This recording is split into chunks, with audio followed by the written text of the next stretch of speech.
Another cold day across Connecticut, unseasonably so in some spots. Here's a look at our network of neighborhood weather stations. In Washington, it's 30 right now. East Granby, 34. Branford, 36. Wolcott coming in at 30 as well. Dew points in the upper teens and 20s. Very dry air outside. You may notice that your hands have become a bit chapped. Certainly that time of year where we need to reach for the chapstick just a little more often. To our west, there are still some towns in the 20s. Look at Cleveland, 28. Buffalo, 27. 28 in Scranton.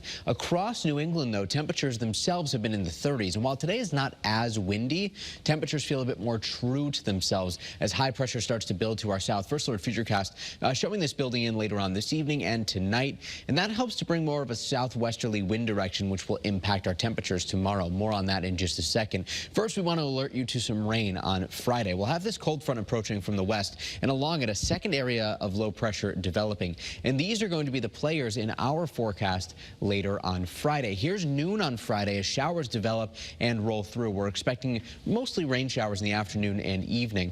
Given temperatures, we're not expecting anything frozen locally. You'd have to go, say, to the Catskills or the Adirondacks to even have to worry about that, which is good news. So not a big impact there, but it will still be wet on Friday evening. Keep the umbrellas nearby. Our last batch of rain moves through later Friday evening. We dry out as we get closer to Saturday morning. Now, this all falls on December 1st, which means, since we're not forecasting any rain today or tomorrow, we likely end November with a bit of a deficit here compared to rainfall, but no worries. Once we go back to meteorological fall and certainly the start of the year, we still have quite the surplus. Remember, July and September were both some of the wettest months on record for the Hartford area. Impressive to see how much rain fell throughout the course of summer into early fall. Tomorrow, we're forecasting mostly sunny conditions with temperatures climbing back up into the 40s through the afternoon. Mid-40s, pretty typical for this time of year, close to average. And that's where we'll settle through the afternoon tomorrow. Without the wind, it's certainly going to feel much nicer. A live look at our iCam in Middletown showing bright conditions right now. Clouds beginning to build. A live look at our iCam in Torrington showing similar conditions where the clouds are slowly moving on in.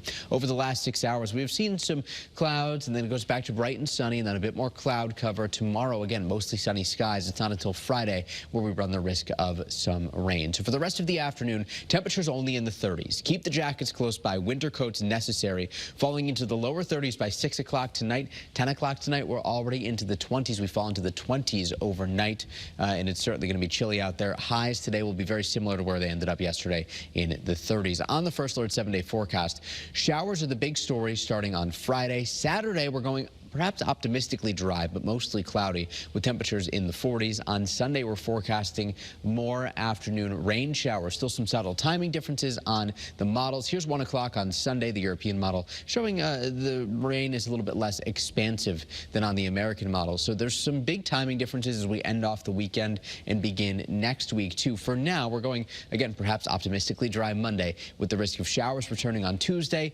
We'll be fine-tuning this forecast over the coming days. You can always get more updates on the WFSB weather app.